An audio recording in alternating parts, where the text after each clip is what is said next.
Hello guys, കുറേ നാളായിട്ടുള്ള ഒരു ആഗ്രഹമായിരുന്നു ഇലവീഴ പൂഞ്ചിറ പോകണം എന്നുള്ളത്. പെട്ടെന്നൊരു ചാൻസ് കിട്ടിയപ്പോൾ ഞങ്ങളെല്ലാവരും കൂടി അങ്ങോട്ടേക്ക് പോയി. മോർണിംഗ് തന്നെ ഏകദേശം ഞങ്ങളവിടെ എത്തിയിരുന്നു. അങ്ങോട്ടേക്ക് പോകുമ്പോഴുള്ള ആ ഒരു റോഡിനെ പറ്റി പറയാതിരിക്കാൻ പറ്റില്ല. ഒരു 5 months ബാക്ക് വീഡിയോ ആയതുകൊണ്ട് ഇപ്പോഴത്തെ എനിക്ക് അവസ്ഥ അറിയില്ല. പക്ഷെ അന്ന് സൂപ്പർ റോഡായിരുന്നു. അതുകൊണ്ട് നമുക്ക് ട്രാവലിംഗ് ഒക്കെ നല്ല അടിപൊളിയായിരുന്നു.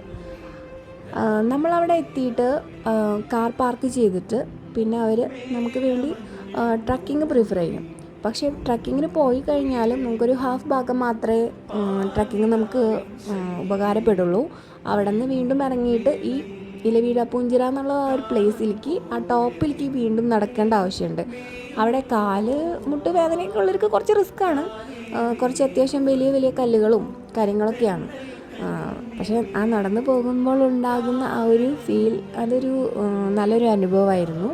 ഇത് ഞങ്ങൾ ടോപ്പിലെത്തിയിട്ട് എടുത്ത കുറച്ച് ഫോട്ടോസാണ്. മേലെ ടോപ്പിൽ ചെന്നിരുന്നിട്ട് താഴേക്ക് നോക്കുമ്പോഴുള്ള ആ ഒരു വ്യൂ അടിപൊളിയായിരുന്നു കേട്ടോ. എനിക്ക് പേഴ്സണലി ഭയങ്കര ഇഷ്ടമായി. കാരണം നമ്മൾ ഏതൊരു സ്ഥലത്ത് പോയാലും കുറേ ക്രൗഡായിട്ടുള്ള ഒരു ഏരിയ പോകുമ്പോൾ നമുക്ക് അവിടുത്തെ ആ ഭംഗി ആസ്വദിക്കാൻ പറ്റില്ല പലപ്പോഴും.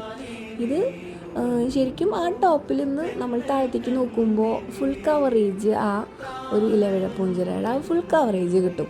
അവിടെ മേലെ കയറി വന്ന് ഇരുന്ന് നമുക്ക് അത്യാവശ്യം കുറേ നേരമൊക്കെ സ്പെൻഡ് ചെയ്ത് റെസ്റ്റ് ചെയ്ത് അടിപൊളിയായിട്ട് ആ സ്ഥലം ആസ്വദിച്ചിട്ട് നമുക്ക് പോവാം.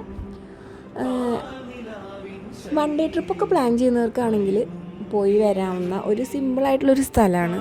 താഴ്ന്ന് കയറി ഞങ്ങൾ ടോപ്പിലെത്തുന്നത് വരെ വലിയ ഫോഗും കാര്യങ്ങളൊന്നും ഉണ്ടായിരുന്നില്ല.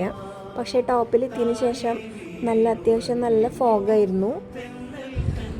അപ്പോൾ ഇന്നത്തെ വിശേഷം ഇത്രയേ ഉള്ളൂ. അടുത്ത വീഡിയോ കാണുന്നത് വരെ ബൈ.